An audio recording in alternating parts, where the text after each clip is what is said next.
Over a decade, I battled an invisible enemy that relentlessly disrupted my life, remaining elusive and unnamed. Each day was a gauntlet of uncertainty and exhaustion. Public transportation became a no-go zone. I'd invariably succumb to sleep, missing my stops and losing track of time, not understanding why I was suddenly falling asleep. It was horrible. My job hung by a thread, strained under the weight of my unexplained absences. The nights offered no respite either. Sleep paralysis gripped me, torturing me 3 to 4 times nightly, a terrifying spectre haunting my rest. My sleep was fractured, far from restorative, leaving me perpetually drained. Misunderstandings and misconceptions shadowed me. To some, I was simply lazy, to others, a puzzle of mental health issues. My pleas for understanding fell on deaf ears, as my struggle was invisible and seemingly implausible. In my pursuit of answers, doctor's appointments became a recurring cycle of open despair. I poured my heart out, detailing my ordeal, begging for solutions. One doctor suggested it was all in my mind, a self-convinced reflection. I pleaded, "Just tell me how I can end these sleep attacks," only to be met with suggestions of herbal remedies and a distant appointment with a psychiatrist. I left feeling hopeless, a tiny shadow in the vast world of healthcare. Another doctor's advice felt like an insurmountable task. Document every aspect of your life, from your diet to the creams and soaps you use in your daily routine, for a month. This impractical, time-consuming task was offered as my only lifeline. Each consultation left me more broken and disheartened, trapped by a condition that remained unnamed and unanswered.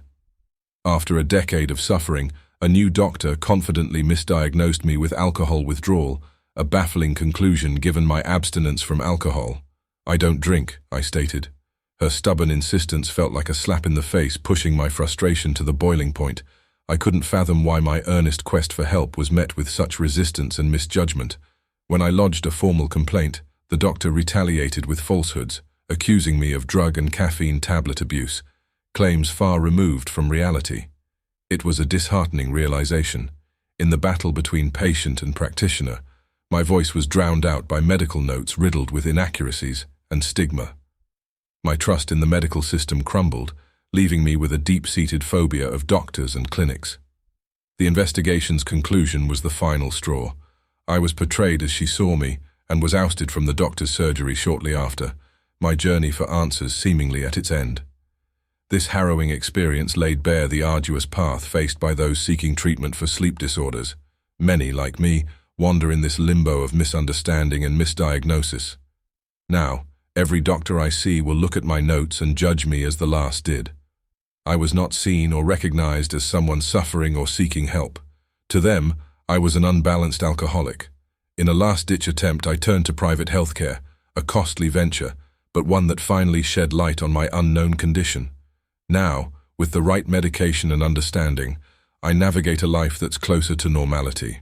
My story isn't unique, but is a testament to the challenges and resilience required in seeking treatment for sleep disorders.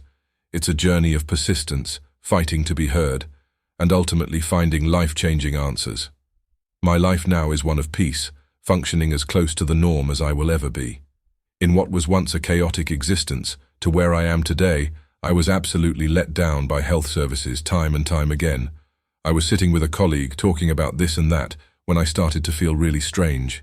It felt like my brain was releasing every single sleep chemical at once, and all I wanted to do was curl up on the floor and go to sleep. I had never had this feeling or sensation before. This lasted for maybe 2 minutes, but it felt like the longest 2 minutes of my life.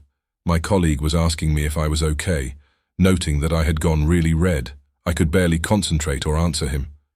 When it was over, it frightened me so much that I telephoned my partner. From that day to this, I've had them. The first doctor I saw told me that people with narcolepsy just collapse. He did prescribe me antidepressants, but failed to explain that they were given as a form of treatment for sleep disorders. So, I left that appointment thinking he believed I was slightly mad, and that's why he prescribed the antidepressants. The second doctor said he thought I had post-traumatic stress syndrome.